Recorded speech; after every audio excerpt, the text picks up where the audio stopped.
Paul's a very gifted person. I press on him in so many different areas outside of just being the treasurer. So indeed, we are very happy to have him join us for this year. He joked about something, and this is something I wanted to talk about as well. It's important for us to understand our population, our markets, and where we are. And Paul joked about, and I said, that's getting old. So I'm going to take an inventory and look at who's in the room. And even as we are serving in our different organizations, we have to make sure that we have a succession plan, which means that we have to look at and bring in younger people behind us to carry the mantle. So we're living what's called a 5-generation workplace or synagogue or house of worship. And I'm going to ask you to raise your hand, and if you are joining us, either indicate by raising your hand, or I think you can put your little hand up also. The first generation is the silent generation. So who is present that was born between 1928 and 1945? Okay, we have in the room, we have Barbara that was born between 1928 and 1945. So Barbara is representing the silent generation. We have about, 30 people in the room here? Okay, so she was one person of the 30 that's present in the room. Anyone online was born between 1928 and 1945? All right, I don't see anyone there. The next group is the baby boomers. And that is if you were born between 1946 and 1964. Can you raise your hand? All right, so in our room, physically, it's the majority. And let me see what I see online. It looks like, I don't want to say most. I'm seeing 1, 2. Yeah, online, not the most. All right. The next group is Generation X, born between 1965 and 1980. Who do we have? Oh, look at that. Okay. Generation X, well represented. Very good. Who do we have online? Generation X, 1965 and 1980. I see one hand. 3. Okay, 4. All right, very good. All right, the next group are the millennials, 1981 to 19. Oh, what did I just do? I just touched something. Here you go. 1981 to 1995. Who do we have for that? None online and none here. Oh, we do. Oh, I'm sorry. My president, Madam President, I'm sorry. We have Paul. Oh, you were just telling me that there were some people that were represented. Okay. Very good. So this is just an example for you to recognize how we are dealing the chaplains that are coming. And one of the things that we spoke about in COMISS, we did a SWOT analysis, what our strengths are, what our weaknesses are, what our opportunities are, and what our threats were. And one of the things that we recognize is that we need to have younger people as a part of COMISS. I think all of us have some gray hair.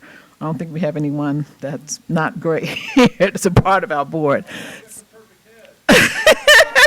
That doesn't count. That doesn't count. If you shave, that doesn't count. So as an organization, we have to look at and be intentional about making sure that we are reaching out to younger people. And one of the things, and we'll talk a little bit later about that, is that hot off the presses is we are developing a YouTube channel for that express purpose. It's called COMISS Network, Chaplaincy Matters. And again, that is Selena and Paul who are chairing that group. I told you we weren't letting Selena go. Okay, so our next presenter is going to be Russ Davis, and he is our chair for our CCAPs, and he will provide our CCAP report. Russ, you have the floor. Thank you. Can everyone hear me? Yes, hear you well. Great. So Paul has already said that CCAPS is a set of initials that stand for the COMISS Commission for the Accreditation of Pastoral Services. And CCAPS does two things. One, they set standards for departments of spiritual care, departments of chaplaincy nationwide. And the second thing is for those organizations who wish to become accredited by CCAPS and demonstrate they meet the CCAP standards, we offer accreditation. Um, Earlier, Denise mentioned a group called JCAPS, and that was the first name for CCAPS. It stood for the Joint Commission for the Accreditation of Pastoral Services. That name was changed in 2002 from JCAPS to CCAPS. There is a full report in your book of reports that was sent to you, and I'm not going to cover the entire report, but I do want to give our list of currently accredited institutions. The Baptist Community Ministries in New Orleans. Larry Johnson, I think you're here, and so I want to recognize you. And if you go to the book of reports, you will see a great picture of Larry in his doctoral gown. And Larry, congratulations on just completing your PhD at New Orleans Baptist Theological Seminary. Second accredited institution is Northeast Ohio Healthcare System, the Lewis Stokes Veterans Hospital in Cleveland, Ohio. John D. Dingle Veterans Administration Medical Center in Detroit. The South Texas Veterans Healthcare System in San Antonio. And the James A. Haley Veterans Hospital in Tampa, Florida. You will see that there's only a small number of accredited institutions, and this has been typical for CCAP's history. A lot of centers use our standards to do a self-evaluation, but over the history of CCAPs or JCAPs, only a few have, so to speak, bit the bullet and stood up for accreditation. We also have an application from St. John's Episcopal Hospital in Queens, and they're working on their accreditation documents as we speak. I also want to recognize David Plummer and Mario Samalas, who are CCAP's commissioners. Both of them are here. And Mario, I think, has joined via Zoom. And then we have two new CCAPS commissioners, Asnel Valsen, who is Director of Pastoral Care and Education at St. John's Episcopal Hospital in Queens, and Bijou Shako, who is an ACP educator and Director of Pastoral Care at Baptist Health in South Florida, Coral Gables, Florida. And I'll let the rest of my report be found in the materials that were distributed. And I thank all of my commissioners for their great support during this year. Thank you so much, Russ. Can we ask the commissioners to stand?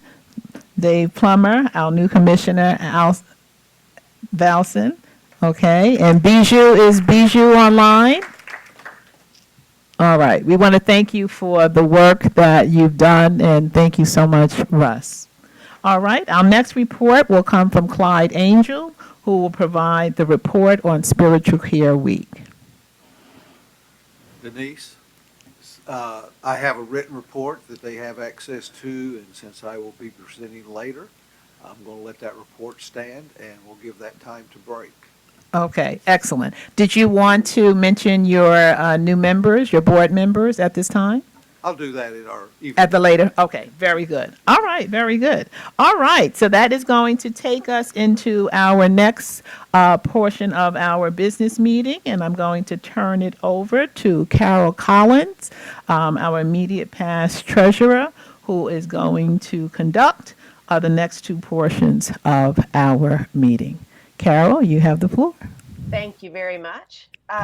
It is good to see you all. I was fortunate enough to be in DC last year and really enjoyed the Seventh Day Adventist space. And I'm very grateful for as Denise said, the hybrid ability. This is by far the best one that I experienced. So I'm grateful to the Seventh Day Adventists for inviting us again. My brief portion today is to let you know who we are recommending as the nominating committee to be on the board next year. We needed a secretary, and I'm grateful to Pat Murphy, who is online. Pat is the endorser for the ABC and has agreed with your vote to serve as secretary. I cannot see who's in the room, so I don't know if Steve West is there or not. Is he in the room? Yes, he is. Okay, great. Steve is agreed to be a member at large, and Steve is the director of National Association of Evangelical Chaplains. So we are very fortunate to add to this group that we have already heard from this morning. So I don't follow Robert's rules very well. I think I am presenting this as a nominating report, and now it's voted on. That's correct. Great. Okay. Go ahead. Oh, okay. No, I want you to do that. No problem. Okay, so I'm going to ask Steve, would you raise your hand so since you're in the room, people can see who you are? Okay, very good. And is Patricia online? Yes. Okay, so Patricia, can I ask you to wave? Very good. Excellent. I see two hands. Very good. Very good. Very good. All right, so we are going to entertain a motion to accept Steve West as a board member at large and Patricia Murphy as the secretary, incoming secretary. I so moved. Okay, Selena has moved. Second. And Ivan has second. All right, so for our notes, Selena has moved. Ivan has second. Are we ready for the question? All those that are in favor, please indicate by saying aye or raise your hand. Aye. Okay. And any opposed? Any abstentions? All right. The motion has carried. We want to thank Steve West for joining us, and we want to thank Patricia Murphy for joining us. And we just want to thank our outgoing Selena Fox, our outgoing member at large, and our outgoing secretary. We want to thank you so much, Barbara, for all of your work. Barbara came in from California, and Selena came in from the Midwest, Wisconsin, the best cheese, Wisconsin. So we want to thank both of them, and we're going to have a little something for you at the end of the meeting. All right, so thank you very much. All right, so I think that is going to conclude our new business. Oh, she did one at a time. I'm sorry. Carol, you're back? Okay. Okay. So the next thing is the election of the nominating committee to do the work that we just did last year, again next year. It says on here that I will be chair. I am sad to say that I don't think I can do that, but we will figure that out as a group. So for nominating next year, it will be myself, John Simon, Tim Bancroft, and we are evidently not letting go of Selena Fox. She's going to join us as well. John Simon. Okay, so John Simon has accepted, okay, you, to be the chair. All right. So John Simon, he's raised his hand. Tim Bancroft, I saw Tim right there. And Selena Fox is here. All right. Very good. And Carol, we have you online who will be a member. All right. So are you ready for the nomination? We're ready to take the vote? Yes? Okay, let's go. All right. So I would like to entertain a motion that we have Carol Collins as a member of the nominating committee. We have John Simon as the chair of the nominating committee. Tim Bancroft as a member, and Selena Fox as a member. May I have a motion? So moved. Could you give me your name? Doug Stewart. Doug Stewart. Okay, for the minutes, Doug Stewart has moved. And second? Okay, Dave Plummer has second. Excellent. All right, so Doug Stewart for our minutes has moved. And David Plummer has second. All right, are we ready for the question? All those that are in favor, please indicate by saying aye. Any objections? Any abstentions? The motion has carried. We want to thank our new board members. Thank you so much.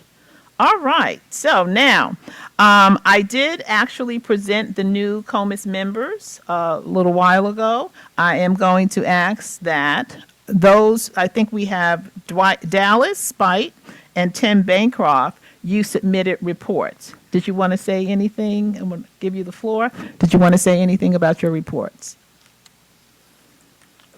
Well, during COVID, we didn't meet physically, and we have been bringing in new members over the last 2 years. And this coming spring, we plan to have I'm sorry, pick up your, you need to talk into the mic so that people online can hear you. I'm sorry. Well, as I said, with COMISS, we pretty much closed down. We are a relatively small group, about 100.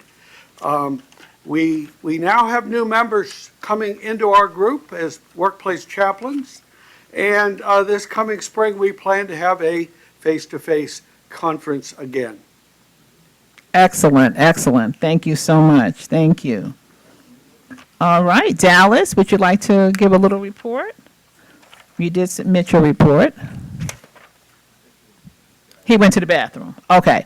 All right. So I'll let him report. Oops, when he comes back. I'm just going to read just a little bit of. We have an amended guidelines. You received that online, but I will just go over that so that you have it. This is on page 5 and page 6. We have an adjustment there, the standing committees and commission under B, and that was a part of Russ's report. The COMISS Commission for the Accreditation of Pastoral Care Services will consist of 3 to 8 commissioners, including the chair. CCAPs will, when there is a need to appoint a commissioner, CCAPs will seek and receive applications from suitable candidates and then make recommendations to the COMISS Network leadership for ratification. Review CCAP standards and accreditation process guidelines annually and submit proposed revisions to the network leadership for ratification as needed. 3, conduct reviews of organizations requesting CCAP consultation and/or accreditation in accordance with current CCAP standards and the accreditation process guidelines. Submit recommendations for accreditation action status to the network leadership for ratification. 4, represent the COMISS Network to external national accrediting bodies. 5, submit an annual report to the network membership.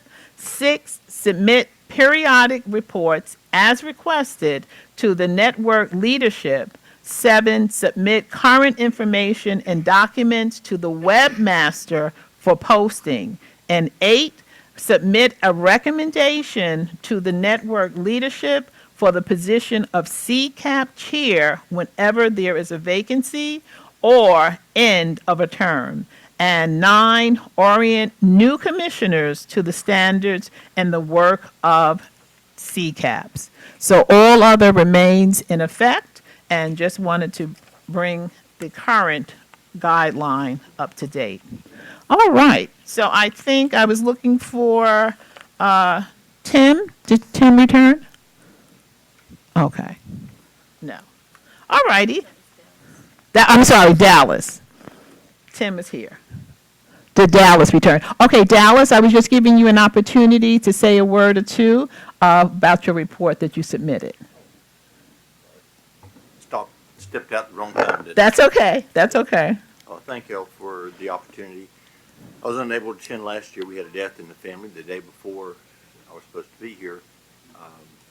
Thank you for the opportunity to present the report. This has been a really good year for CPEI. We were accredited in 24. We're now going through our reaccreditation process with the Distance Education Accrediting Commission. And this has been a fabulous year for us. We have continued to grow significantly in the number of students. And the nice thing is we are able to evaluate and measure our growth based on our learning management system and things. So thank you for the opportunity to be here. Okay, thank you so much. And that concludes the business portion. I'm going to turn it over to Pat. Let's give a round of applause for all of the reports that were given and for all of the hard work that has been done by COMISS for this year. And we have our chair. All right. Hello again, everyone. Next on the agenda is a break. So as part of the break, we'd like to take group photos. We have a banner out on this floor. I think we can do it right over here, right as you get out. So we'd like to take the current board, the new board, and the attendees. So if we could do that within the next 10 minutes, and then you can have your full half-hour break. I would like to introduce Doug Stewart, APC president, who's going to do his presentation on well-behaved chaplains rarely make, is it a difference? Really make a difference. Rarely make history. Oh, sorry. I had to read off of that one. Doug? All right. Let's see. Yeah, there we are. I'm going to grab that. So, you're probably wondering about that title. As I started thinking about it, well-behaved chaplains, you know, I look back at the model when I started in chaplaincy, and I think you asked me how long I'd been in chaplaincy, and I said, you know, I started in 1996. Oh my God, that's 30 years ago. Like probably this week. And the model of chaplaincy and what we do have changed enormously. So I'm going to start out with a short video. So I'll let you go to the video and we'll play that.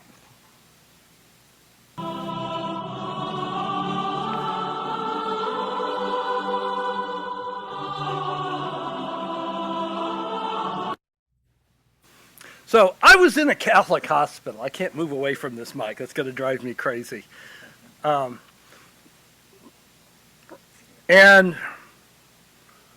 I was actually hired as a parallel position to our priest. So the priest would go in and do the sacraments for all of the Catholics. I was hired to visit all of the Protestants and do initial assessments. I think I got the short end of the stick on that one because the population was 2/3 Protestant, 1/3 Catholic in that particular, like, wow. So he'd have 15 admissions, I'd have 30. And you can imagine with 30 admissions, how much can you really get done? I mean, literally I'm going, hi Ivan, how are you?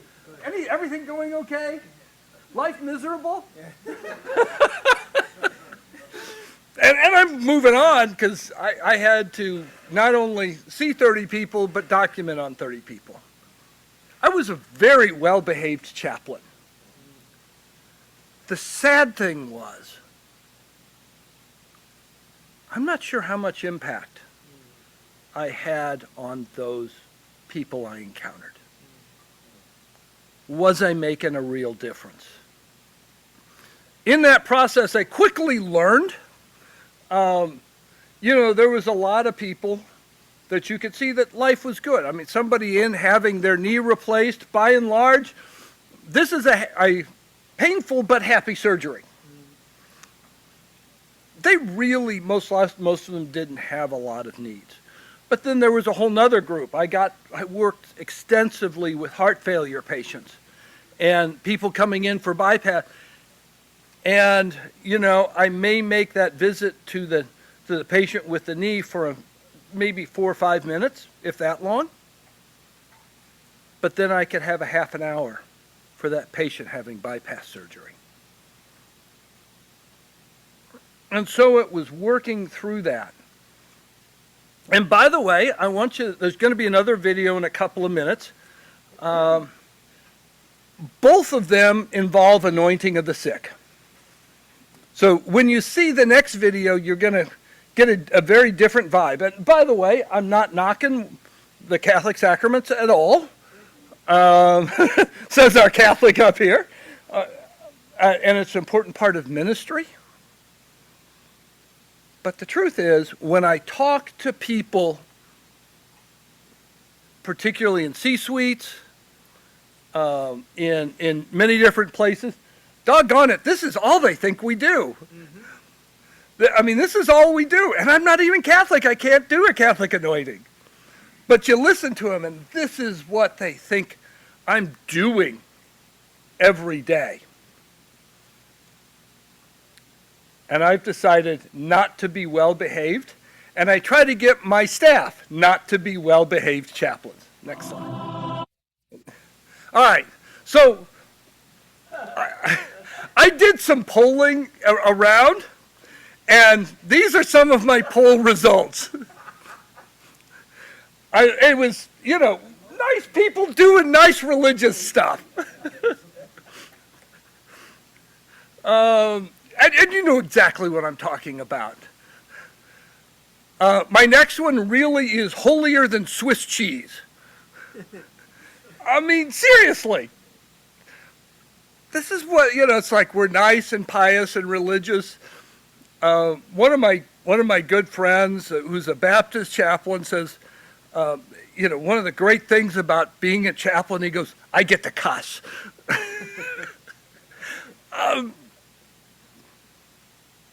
But if you talk to people, that's who we are. Nice to have around. And nice to have around means we're not adding value to the institution. And this is really an important point here. Because we live in an economic time, if we aren't adding value to an institution, when budgets get tight, nice goes away. And then finally, actually one of my chaplains said, yeah, mostly harmless. Channeling a little, if you've ever read Hitchhiker's Guide to the Galaxy, it's a quote from there. That's how they described Earth, mostly harmless. And I'm like, yeah, I got to put that in the slide. Next slide. So, when we look at, if we're just in this really nice mold, we're well-behaved, economics, when it comes, and we've seen it, boom, bad things are going to happen. Move back to the microphone, please. I told Pat I was going to do my song and dance, so you've now seen the extent of my dance moves. Let me see if I can make you do handheld. That's just for our people online. Yeah, no, it's fine. It's not working. That's okay. I'll live with it. I can do this. So, one of the things, there weren't a lot of benefits to COVID, but really COVID helped change people's perspective of chaplaincy.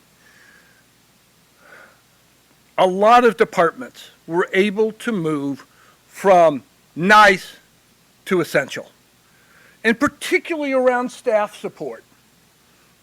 All of a sudden, it's like, okay, yeah, we really need these people. We really need these ladies and gentlemen to do their work. They really are actually essential, particularly for staff care.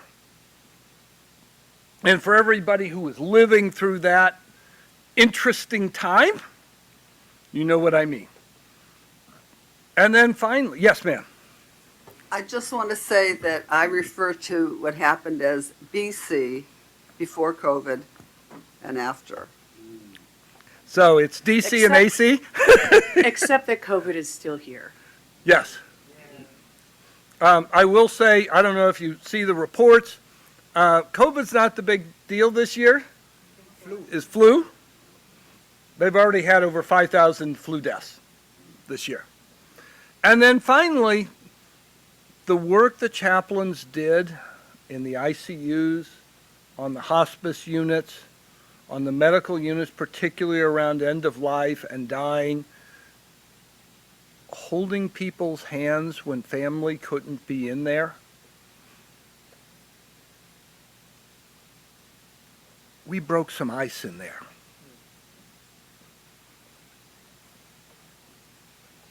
Now, another video. This is from Band of Brothers. So this is the Catholic priest in Band of Brothers. And I'll let you play that clip.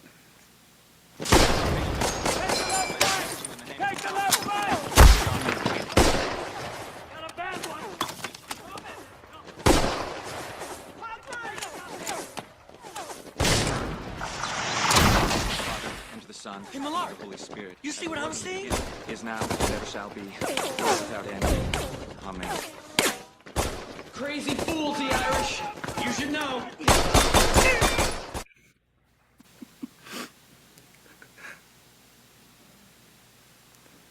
Wow, is that a different view of anointing? And for my military chaplain friends, and if you're a military chaplain or serve as a military chaplain, raise your hand. Thank you for your service.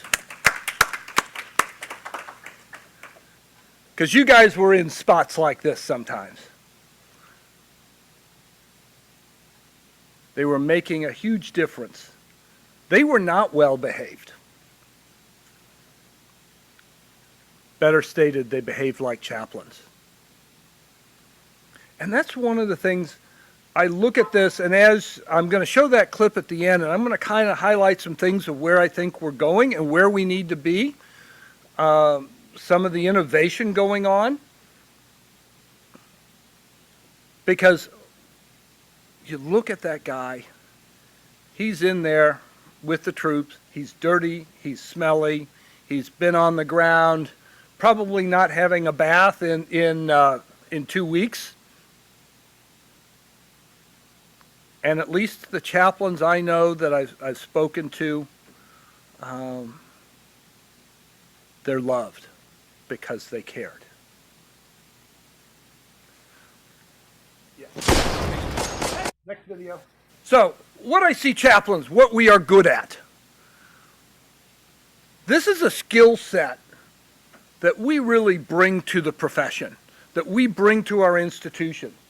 We're experts at cultures. We can read cultures incredibly well. Our CPE friends have taught us how to listen. I don't know how many times I went through, were you active listening, Doug? I was doing, if you're familiar, I do a lot of work with the Boy Scouts. So I was doing my Wood Badge, which is the top adult training.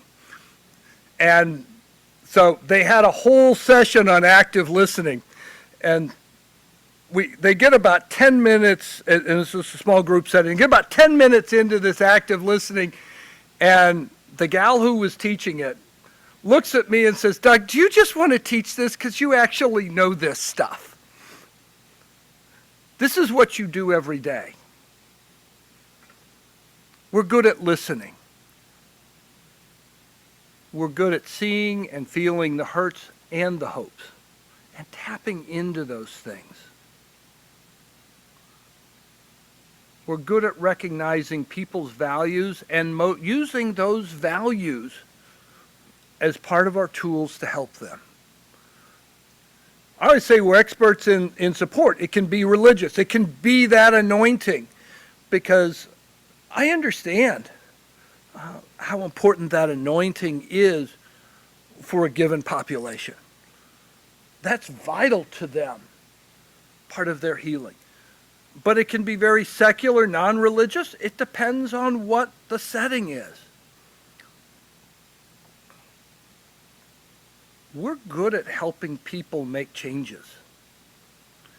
A lot of those changes are changing from this life to the next life. Those changes are, I spend a lot of time working with people with heart failure and helping them. You have to cut. I literally gave them a choice, and it was a value proposition. I'd sit down and say, okay, you've got this heart failure. You've been coming into our hospital every 3 to 5 weeks for the last 3 months. What if I can help you extend that to every 3 to 6 months? Is that a good trade for you?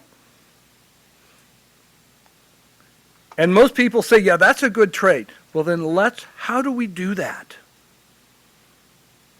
Here's the things you have to do. And we actually had really good success with that. It also helped our readmission rate, because if you know, in hospital, readmission rates are a big deal because you don't get paid if it's within a month.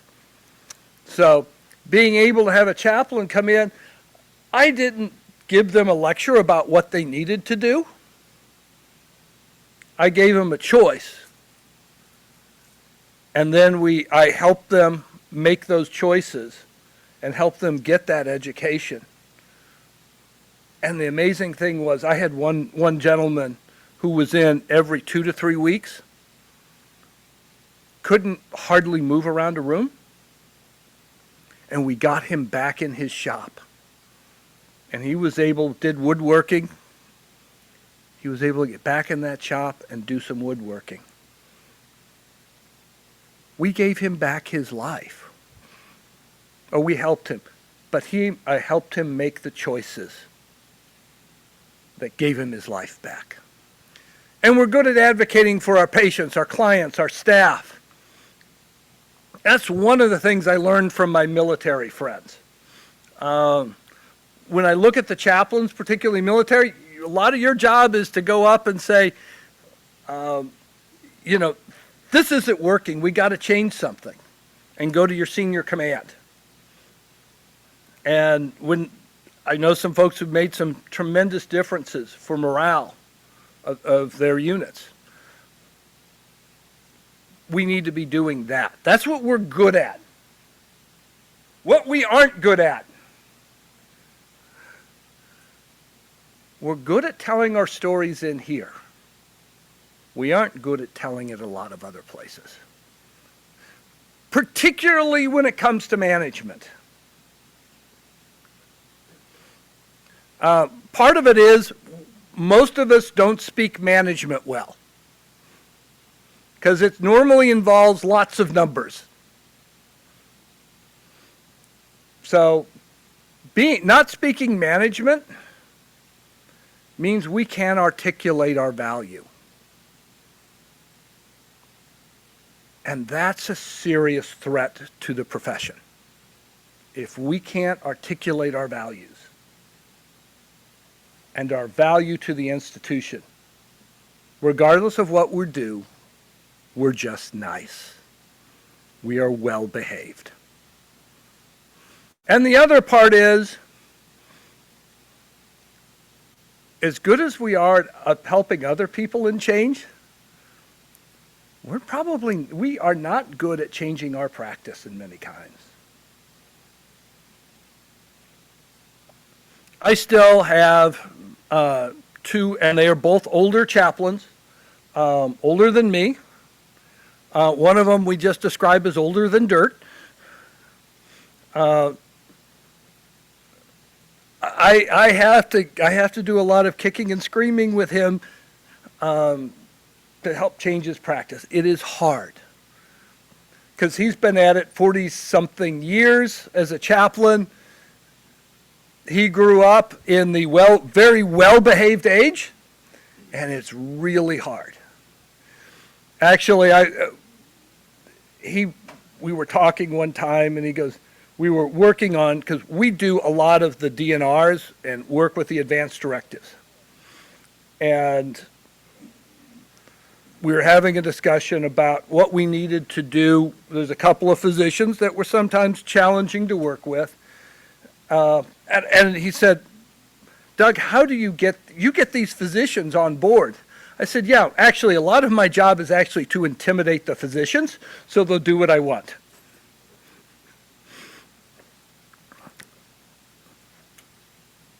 But really what we were trying to do was what was right for the patient.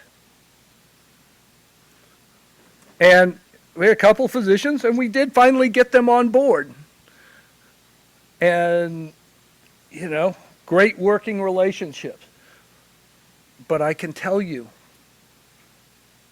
as good as we are at getting people to change and accept change, inside, we're often not very good at it. Because it's easy to say, to use a biblical analogy from Jesus, that's the log and the splinter in the eye. It's easy to see that splinter in somebody else's, but sometimes it's hard to see that log in ours. So, the path forward.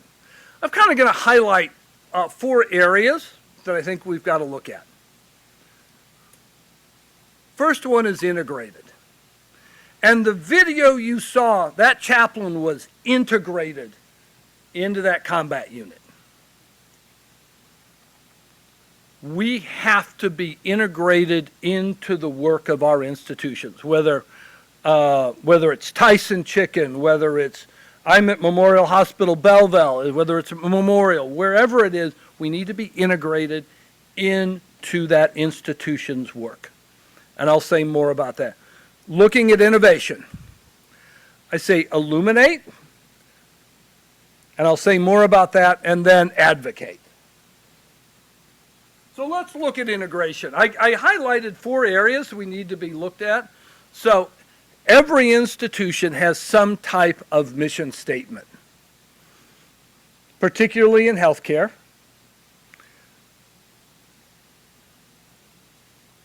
Every chaplain should know exactly how they fit into that mission. If they don't, how can they say something? Be integrated into the operational and strategic goals. You want to make a difference? Figure out what's important to your institution. And then work on how do we impact those key measures. And the funny thing is, and sometimes the sad thing is, we are doing a lot of those things natively as chaplains. I didn't start out working in the heart failure area to change readmission rate. I went in there because these people needed help. And I could help them improve their quality of life. Yeah, it changed it, but it changed metrics, and that's important. Yeah. Yeah, Doug, that integrating into mission in the military, what it's called is commander's intent. And what you do in your mission as a chaplain or as anybody else is that what is the mission the way the commander intends it to be, and if you build it off of that, then you know you're going to be in line with the institution. That's it. Yes. You want to use your mic? Yeah. Sorry. Is that better? Yeah. Yeah. One of the things that I know a lot of chaplains did is for awareness of what we do, because commanders don't know what we do. I would always do a weekly sit rep and turn it into my commander of everything that I'd done during the week. All right. So sit rep is situation report. Sorry. Yeah. For those of you who don't know military lingo. Yeah. Absolutely, yeah. That communication. Yes. Mike Stewart. I was a hospital chaplain, and I would always I published like a 2 or almost 3-page scope of services on hospital stationery, and every new manager and vice president that came in or director, part of my welcoming them, I'd go by, give them the scope of services of what all chaplains did, from writing bereavement letters, visiting ICU, all the things we do, and had it written out in a nice format. And to me, that helped really, almost to a person. They say, I never realized chaplains did all this. Yeah, exactly. I agree with you. Other comments? Yes. When I work with managers in employment settings, and their job description has a whole list of tasks they're supposed to do, and they struggle with the people skills. And they said, how in the world can I get started with learning these people skills? I take them to the mission statement, and I said, those that are really balanced leaders don't simply lead out of their personality strengths. They combine those personality strengths with the values in the mission statement. And then I like everything else you've said in that outline. But I think chaplains getting on board with this will change the way you do chaplaincy. Any other comments? Any other comments? All right. So that be integrated into C-suite, or I should say access to C-suite, management, for me in healthcare, physicians, and then line staff. And then integrated into that daily work in the units, or floors, or units, or departments, depending on your setting. Be integrated into that work. I want to share. Yes. I want to share a success story. But I was just sharing with John. 2020, with COVID at EHS, we had a process called Code Comfort. The staff was not really familiar with it, but our chaplains began to do Code Comfort during COVID. They understood it. We had a debriefing after COVID, and it was unanimous that administration and everyone from that moment understood the work of the chaplain. Today, there is a strike in New York. We were in the command center prior to the strike, devising how we as chaplains are going to be supporting the nurses. So it is definitely on point with what you're saying here. And I was sharing with John, in my hospital, 255 patients, we have 6 residents. So we were able to increase our FTEs because now they understand what we do. They wanted it not only during the day, but the nighttime staff need the same support that the daytime is getting. Yeah, exactly. You see and I will be very honest, I started out at the institution I was at, I inherited a highly dysfunctional department. It was at 2 FTEs. We're at 5.5 now, and we'll go to 6 later this year.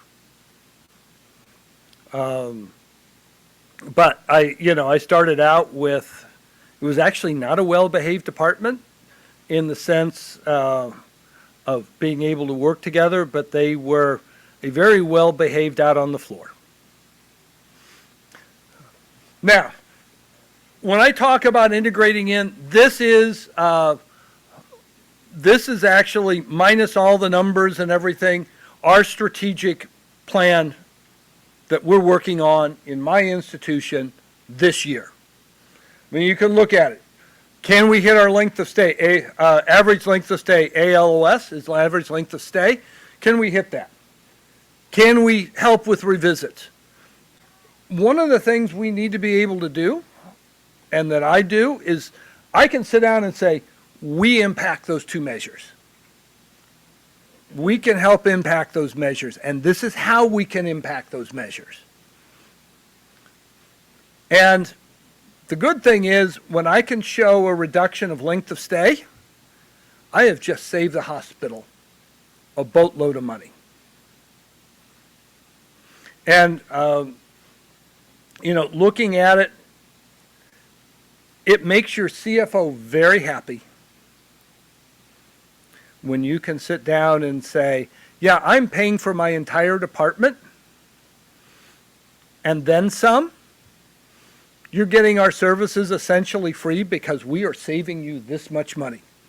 And so when money gets tight, they'll go, yeah, leave them alone.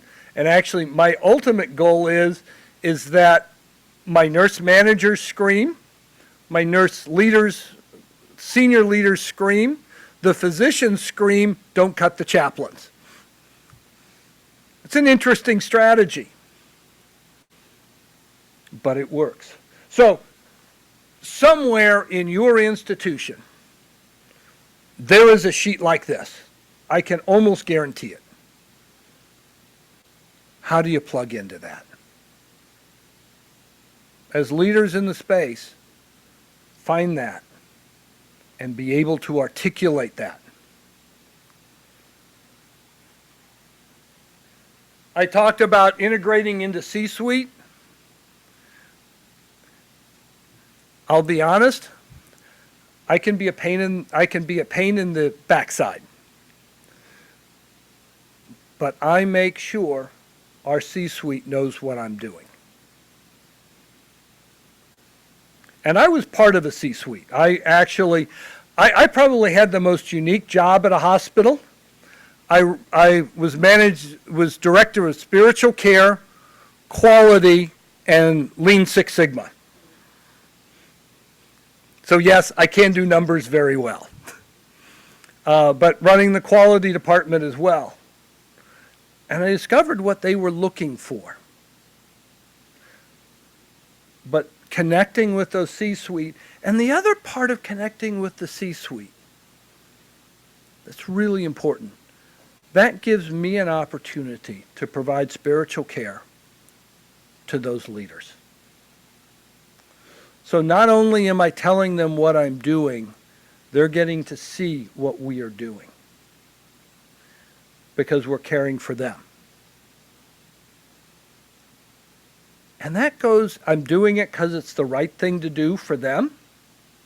But geez, there's a lot of fringe benefits to being able to do that. They know what we're doing. Being part of management. A lot of hospitals and institutions have a morning huddle. I am on that morning huddle. There are times I say some things about what we are doing. My best one, though, was one of my chaplains, Emma Graham. She got board certified earlier, actually last year now. And so I got on the huddle the day after her interviews, and we knew she was going to be certified. And I said, hey, I just want you to know, she works at my smaller facility. I said, Emma got her board certification. Let me tell you what that means. And I went through the educational requirements for a board certification and all of that. The comments I got was, one, congratulations. Number two, I didn't know you guys had that much education. I kind of like, we didn't know you guys were that smart.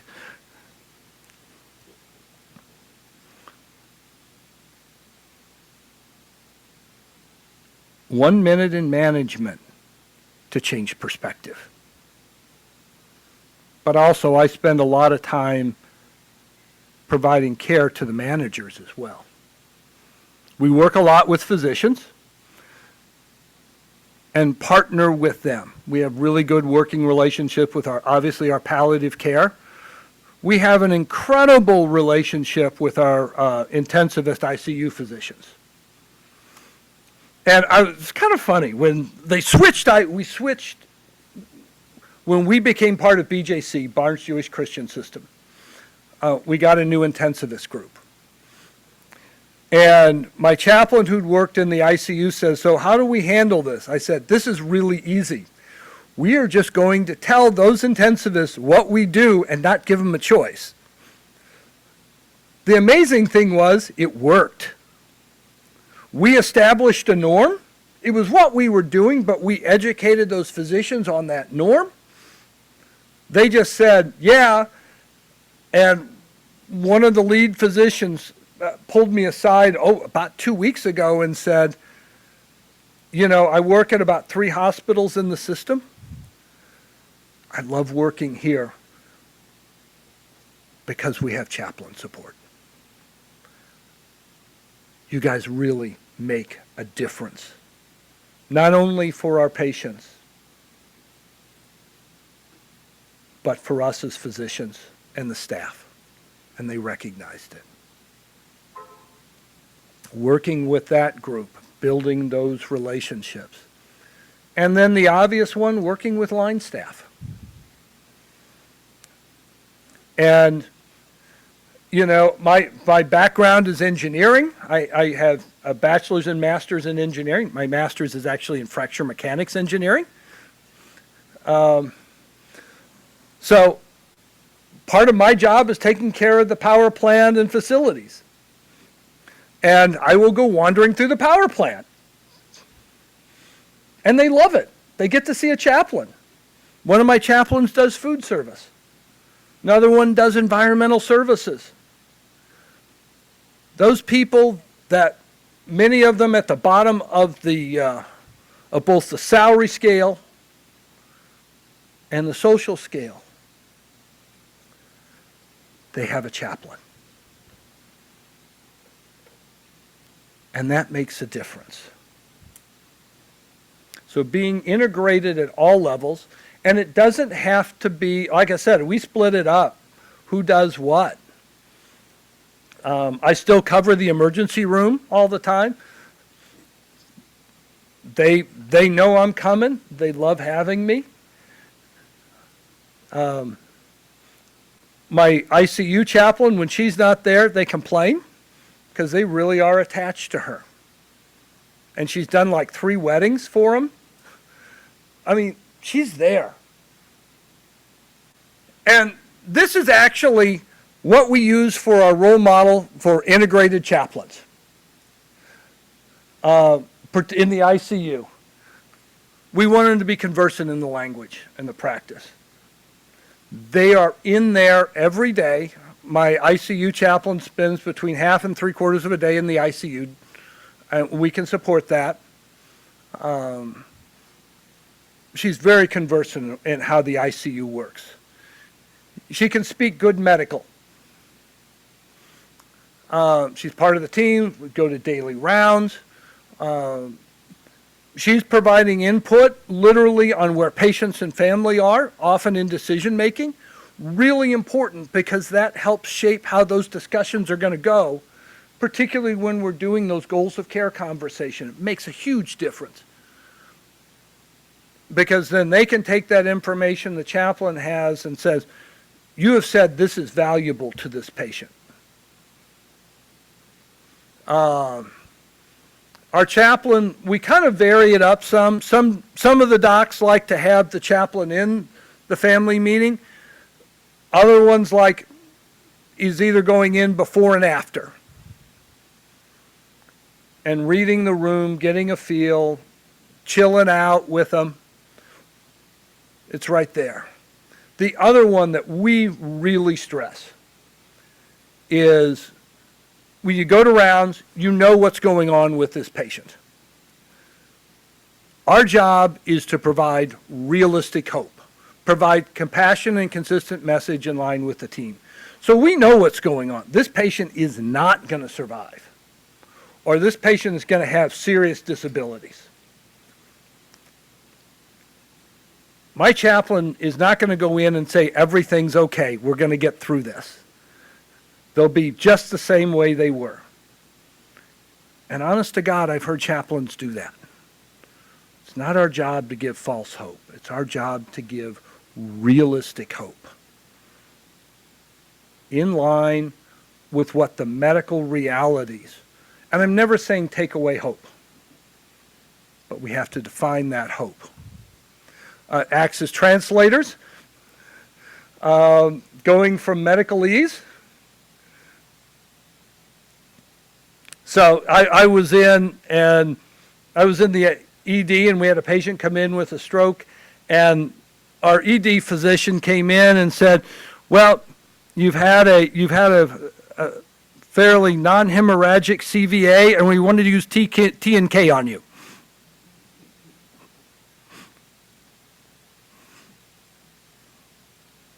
Translator. So you've had a stroke. It's not a bleeding stroke, we think, and this medicine thins your blood and dissolves the clot. Oh, that sounds good. But that was a translation. And we try to have our chaplains be really good at that, being that translator. Sometimes I will ask, well, doctor, what does that mean?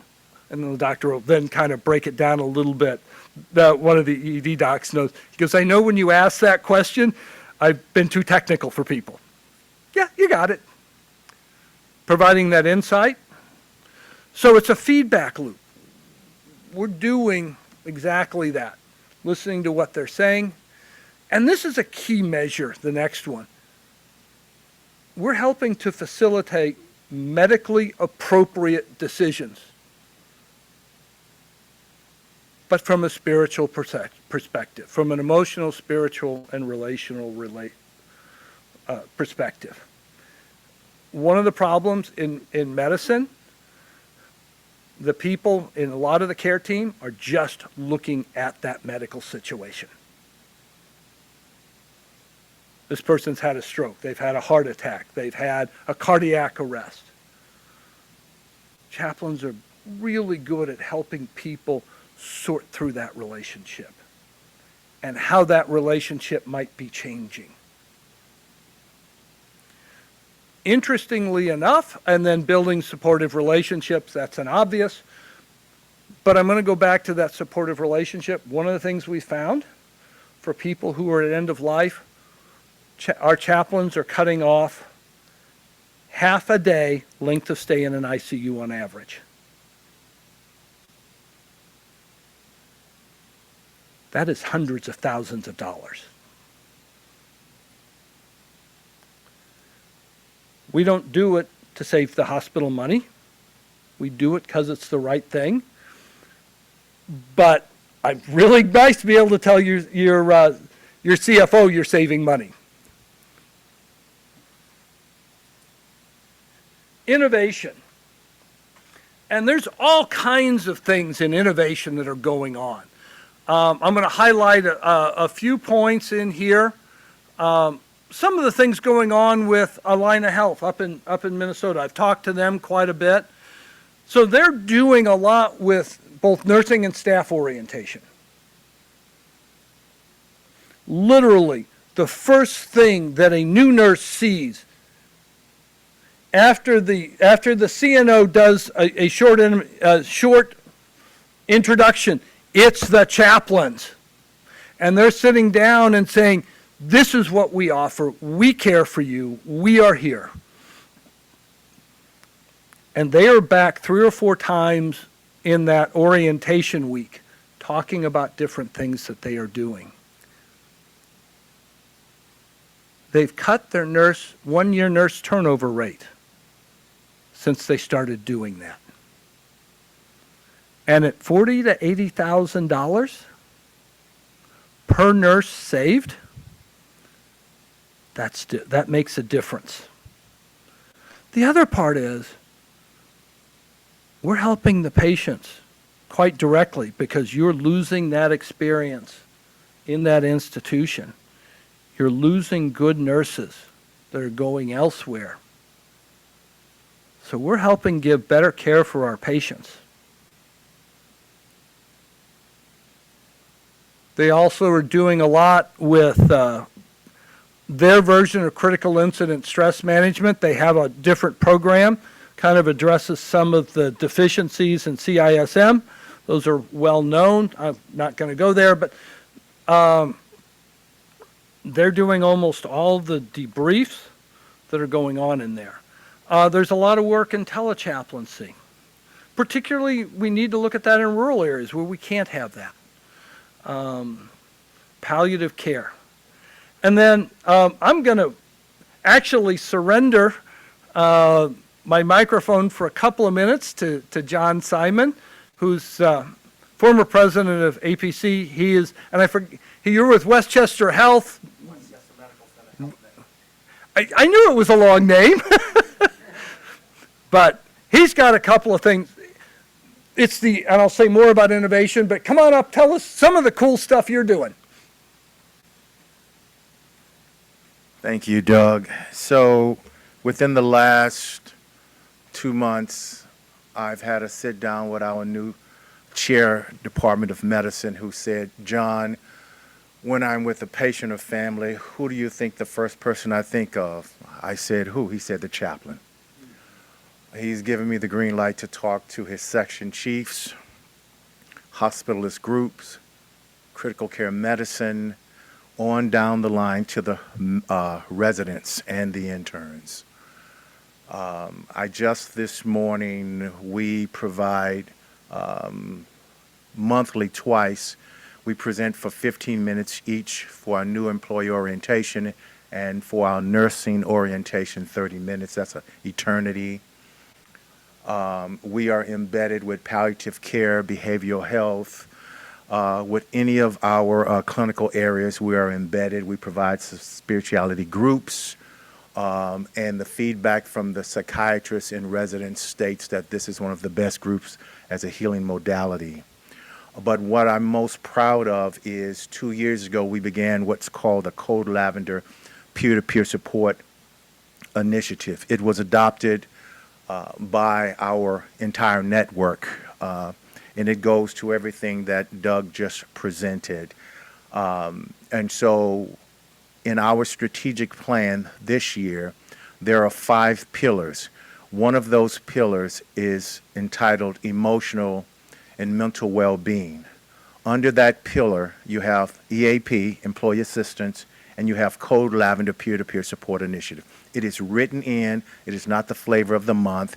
There's a QR code that's blessed by Human Resources. I've been reporting to the C-suite for over 20 years. I walk the walk. I talk the talk. I get money. I get resources to take care of people who come through the doors. I don't blink. I call it like it is.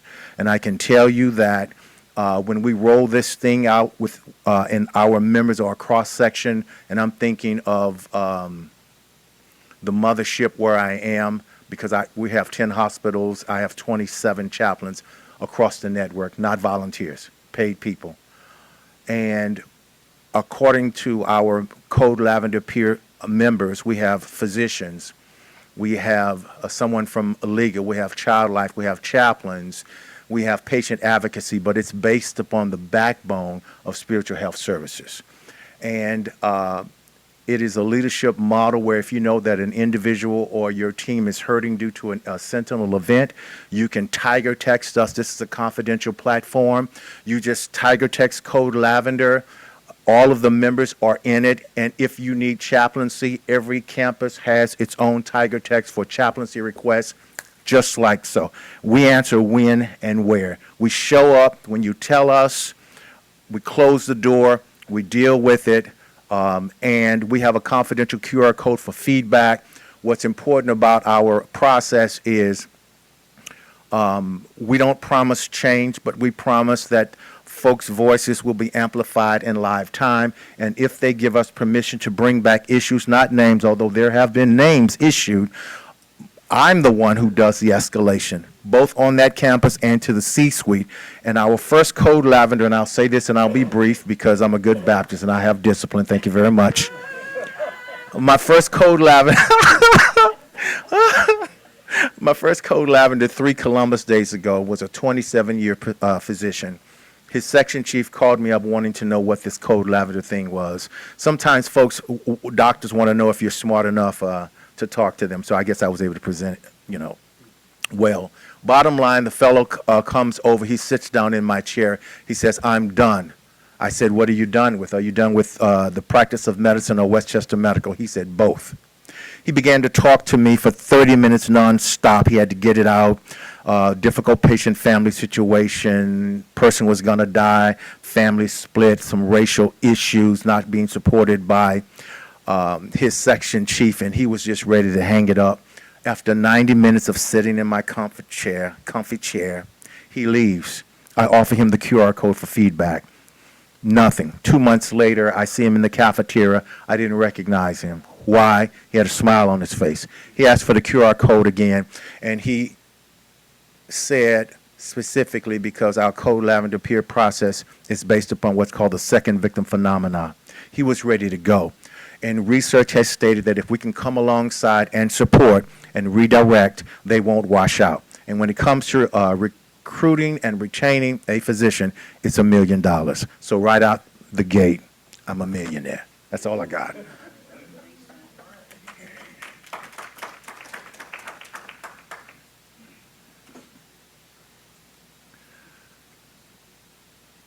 John, you did really well. Thank you. Yeah, you know, I will tell you, I was on a planning commission of a small town when I first pastored a church, and I went up and I had to make a presentation. I'm from Illinois, state Senate hearing room. I'm in the Senate hearing room asking for money for the city for a park project. They had 3 minutes to make the presentation. I made the presentation in 2 minutes and 57 seconds. And the chair of the committee, who was up on this high platformy thing, looks down at me and he goes, "Are you really a preacher?" I said, "Yes, sir. I'm the pastor of this time. It was Colderville Methodist Church." And he goes, "Because I'm really impressed. My preacher can't even say hi in less than 5 minutes." So, John, you're my hero, buddy.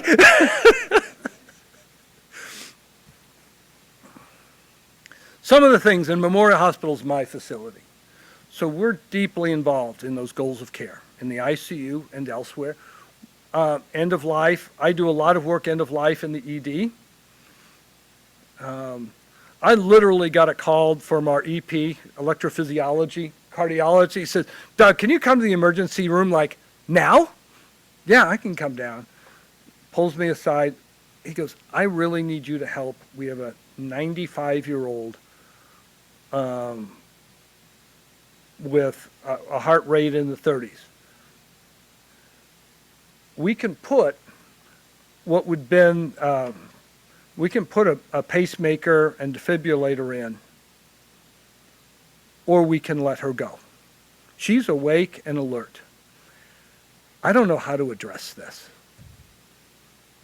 Can you come with me?" So we had a really long talk with her and her family. And she's like, "Oh, I don't want a pacemaker. I'm 95. I'm debilitated. I'm quite happy to go meet Jesus." I'm like, "Okay. Then we're going to make sure you're comfortable. We're going to bring some other folks in." And we did. And she was surrounded by family. They had a wonderful about hour and a half, 2 hours of reminiscing and sharing stories. And she just faded away.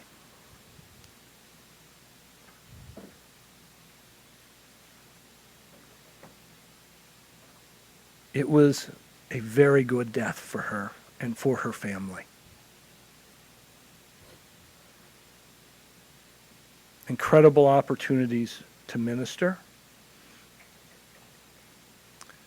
And I always sit down and say, what did we do? We gave the right care to the patient. We gave the right care to the family. We gave the right care for the physicians and the institution. And we saved her a pacemaker that she didn't want. We do the advanced directives and a lot of the DNR forms, PULST forms in Illinois. We work a lot with our palliative care team. Sometimes we're tag teaming on that. Interestingly enough, BJC has no chaplains in the oncology side. I put a chaplain in radiation oncology. Later this year, we're going to go in and probably have somebody almost full-time on our med-onc side. So working in those folks who are getting chemo. God provides some interesting timing. One of our board members was being treated for cancer, and she basically told the CEO, you need to make this happen. Because this is important. One of the things I do know, there's a lot of chaplains doing incredibly creative, innovative work. Part of our problem is we don't tell each other well. The other thing is we need to really work on the research. Get really quality research that changes practice, that improves practice. Those are the places we need to go that we innovate, strengthen our profession. So when we look at innovation, that's what we're looking at. And you'll notice the subtitle on this one, I should have prefaced that, was a chaplain can do that. So literally, I got in and I knew how to do DNRs because I actually developed a program at a different hospital. I brought it to the hospital I'm at. And literally, I had a physician say, oh, chaplains can't do that.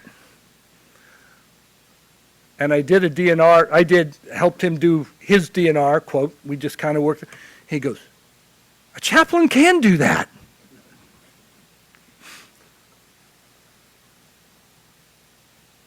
Come on. Not being nice to me.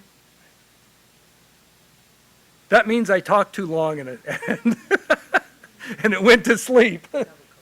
Yes, go ahead. Yeah, as part of my own research, because I did my doctoral degree on this matter. Yeah. As a matter of fact, it almost has the same title of your presentation. I came across a book by Wendy Cage. Yeah, Wendy Cage, yeah. I don't know if you ever heard this. She sent out a survey to 1,500 chaplains in the United States.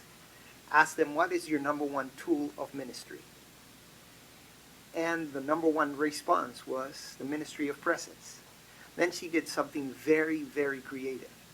She asked the administrators of those hospitals, how do you define the ministry of presence? And the number one response that the administrators, medical directors, nursing directors gave was holy laziness.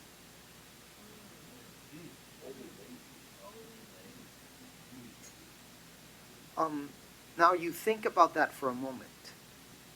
It goes back to your initial statement. Those who are making decisions in the C-suite see us as lazy people. No wonder when they have financial problems, what they do? And I think what I hear you saying and what I hear you presenting here is that we need to be more proactive in the way we demonstrate what we do. But we also have to, please forgive me, I'm gonna throw something at you. We also have to change the way we communicate things, because we're communicating in a way that is very nice for us chaplains, but is very, I don't want to use the word offensive, but it is boring. Ineffective. Boring for the people in the C-suite. They hate stories, but we communicate in stories. Are we together in this? Yeah, you're 2 slides ahead of me, I think. Oh, I'm so sorry. I didn't. But you've hit the point exactly. In fact, that's exactly, I think, maybe it's the next slide. There, dealing with C-suite. This is exactly. So give me 30 seconds and I'll give you what I did. Okay, go. When I was a hospital chaplain, everybody was crazy about the things that I needed to do. And everybody told me I needed to go pray with every patient. I needed to do this. And I got all kinds of recommendations. I went and I asked 200 patients, what comes to your mind when you are asked about your spiritual needs? Wouldn't you believe it that out of 200, only 4 people mentioned prayer? And only 2 people mentioned the Bible. but 176 of them told me, if you treat me with kindness and respect, I believe you're taking care of my spiritual needs. Gee, ain't that what the chaplains do?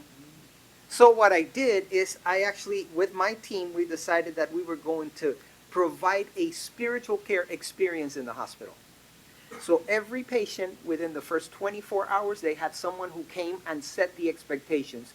What are you going to get from the spiritual care team of the hospital? And then I also operationalized having a chaplain visit with the patient before they were discharged, and we provided what we called a discharge blessing. Wouldn't you know it, that I discovered, and I spoke to my administrator, when I started this, there was only two of us, two chaplains in the hospital, full time.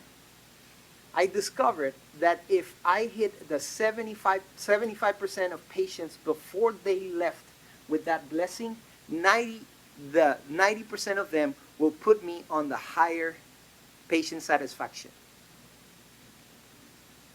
And I actually gathered the numbers, and I went to my administrator and I said, this is what I found out. And he closed what I gave him, and he said, how much do I need to make this happen to all the patients? So by the time I left a year later, there were 6 full-time chaplains in that same hospital. He actually told me I would rather cut a physician than cut a chaplain. Exactly. And that's innovation. I mean, that's really figuring out what the needs are and addressing, because. And by the way, it worked for us, and it may not work for every hospital. But the chaplain needs to be able to. You said it in your presentation. You need to know the culture of your hospital, and you need to adapt your ministry to the culture. Yeah. Cool. Thank you. And this is, I'm going to kind of jump in. Yes. Before you jump in, I'm going to pick up on what Asnell stated and go back even further. In October 29, 2012, Hurricane Sandy hit New York. There were 44 deaths, $19 billion in damages, and 69,000 residential units were destroyed. I lived an hour away from the hospital at that time. The lights were shut down from where I lived to get to Far Rockaway. It was there during that time because of the work that the chaplains did in taking care of the doctors and the patients that the hospital administration began to change their views of chaplaincy and understood the work that was being done and getting it to the point of what Asnell just said, taking it to code comfort. So when you are innovative and when you are able to impact the C-suite with money, letting them understand, and then even to make sure that the doctors, the physicians, the nurses, the staff is being taken care of, it has an impact. It does, absolutely. Thank you. Thank you both. I'm going to put, this is just kind of a sidebar slide that I wanted to talk about. I talk a lot about value. I wanted to give you a couple of things in there. So value is determined by who my customer is. So for a CFO, what's a CFO care about? Money. Very simple. Money. What's a CNO, Chief Nursing Officer, care about? One's turnover. What else do they care about? Welfare. What else? Turnover. Bottom line. Quality of care. There's a lot of things that a CNO looks at. Very different. What is a patient or family looking for? Ivan, what's a patient or family looking for? Turn your mic on and tell them. Very simple. They're saying, are you treating my loved one with respect? Are you treating them with compassion? once compassion is communicated, and this is also very mind-boggling for me, because most people tell you, I want to experience compassion in the hospital. But who is the only person in the entire care team in a hospital that has been trained in compassion? Chaplains. So what they're asking for is, treat me with compassion and I'll be okay. Even if I'm dying, even if the patient is dying, when we treat them with compassion, when they know there is no hope for more living on this earth, but when they experience that compassion, it transforms everything, even palliative care. Said better than I can say it. So when we look at our customers, these customers want some very different things. Our skill set is derived around that support and compassion and that. Our hard part is the money and the stats in many cases. And by the way, value, articulating value, we talk about tangible and intangible in that world. It's called return on investment is kind of where I pull this from. Tangible is saving money. Reducing length of stay, which saves money. These are tangible things that we can come in and measure and say we're making an impact. Because if you can translate that into dollars, and I go back to Alina. You know, Alina can tell you they're saving how many nurses a year on average from before. That's money. Your code lavenders, $1 million a doc. You only have to save one doc every 10 years to make everybody happy. But you're really looking and saying to the people who want to see money, the financial impact, this is an important impact. Reduced turnover is another tangible. The other intangible is that patient satisfaction. You can do a little bit of translating that into money. You can translate that actually into future business in some cases. But for me, a lot of that intangible is being able to be with those patients and caring for them and making a difference in sometimes the worst places of their lives. I can't put a dollar on that, but I can tell you it's really important. So both tangible and intangible. All right, now illuminating our work. So we need to illuminate our work and our value to the institution to those decision makers. So when dealing with the C-suite, Ivan, does this sound about right? With most C-suites, you get 30 minutes, 3 minutes or less. Yes. You get one short story. You have one story, John length. We had a physician. He came in. We did a code lavender. We got him debriefed, and he's still working for you, and that's $1 million. That's about as much as they will sit through. Elevator speeches is what we need to be able to do. And I probably drive my C-suite and management crazy, but every chance I get to do a little elevator speech, I will. I am not well behaved on that one. The second one, which I have promoted inside my hospital, do you know chaplains are the second most educated people in the hospital?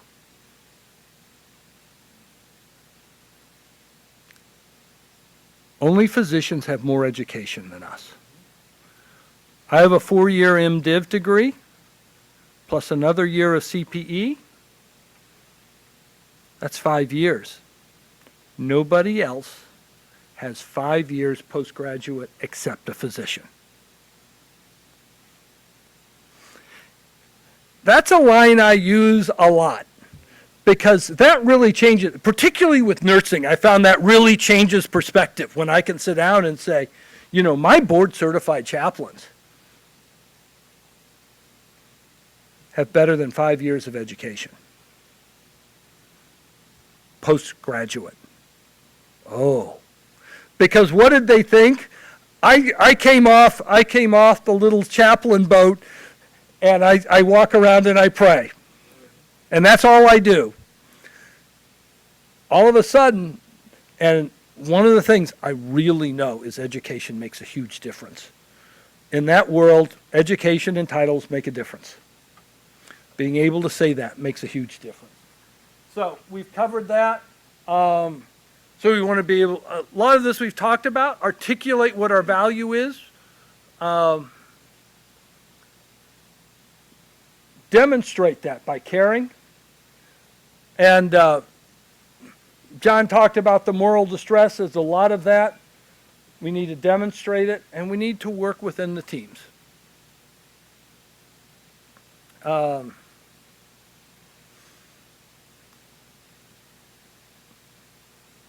Because we have to do a lot of education, and going back to that top one, to make sure the nurses know what we offer and what we do, both for them and the patients. Same with physicians, same with C-suite. And we have to do some education. We have to do education with our patients and families. One of my ICU chaplain had one patient the other day that was like, I am not religious. I don't need a chaplain. Okay. And she just said, let's not talk religion. And she started talking about some stuff. But she was able to get to what was really important for this guy's life.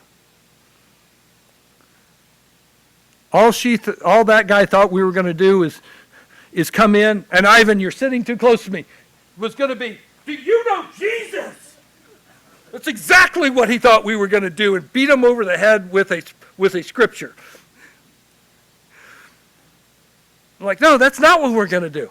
Oh, at the end of that visit, can you come see me tomorrow? That's a win. We need to share this stuff and get it out there. It's really important. We need to share those value adds. That's one of the things. Having John talk about the Code Lavenders, there's some cool stuff in there. What Alina's doing, what we're doing. The problem is, there's lots of places innovating. We just don't know it.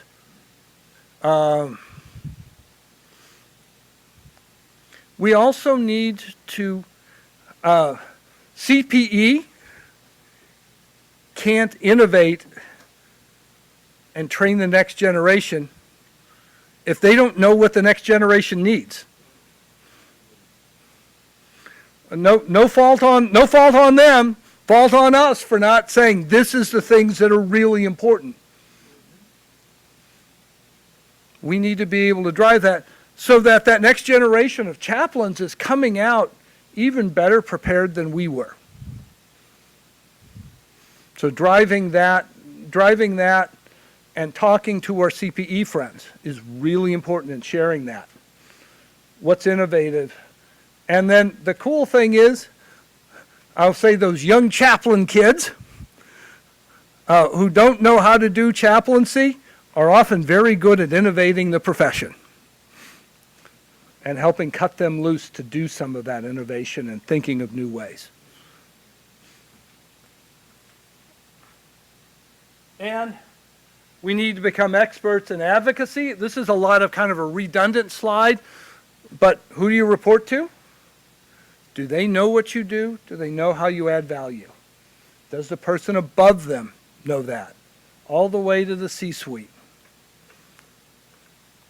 Because I'll be honest, when I was in the C-suite, I was involved in discussions of reduction in force. And those are hard discussions. And I found myself in one case, there was a lot of discussion about somebody that they were thinking about letting go. And I looked at him, I said, you do realize if you let this person go, he's the only person in the building who knows how to do this, and this is a vital function. Do you really want to do that?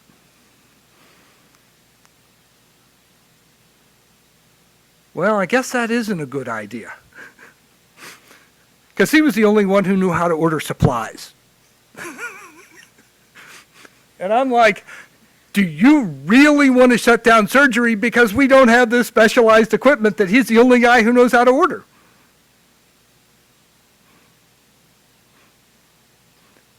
Oh, that's not a good idea. Like, you're right, it's not a good idea. But that's part of saying, because that's where we go and we say the value that we add is important. And then the last one, again, making sure our customers know what the value is. And I'm back to this clip, because I want to play it one more time. Because this is a chaplain who's integrated. When we look at the kind of traditional model, he's out doing anointing in the field. He's doing that Hurricane Sandy in the field. And by the way, this is a fictionalized scene, but it is based on the 506th chaplain, who was considered a hero by the 506 PIR, Parachute Infantry Regiment. So that was the regimental chaplain. So this is a fictionalized scene, but it's based on that priest and the difference he made in the life of those men in World War II. If this works right. There it is.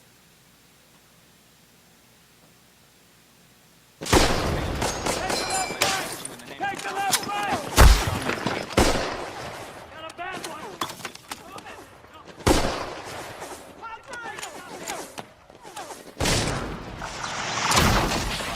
The Son, hey, Millard, the Holy Spirit. You see what I'm seeing?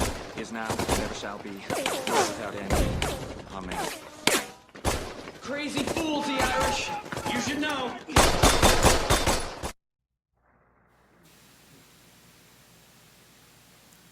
He was integrated, he was innovative, he illuminated, and he advocated. Amen.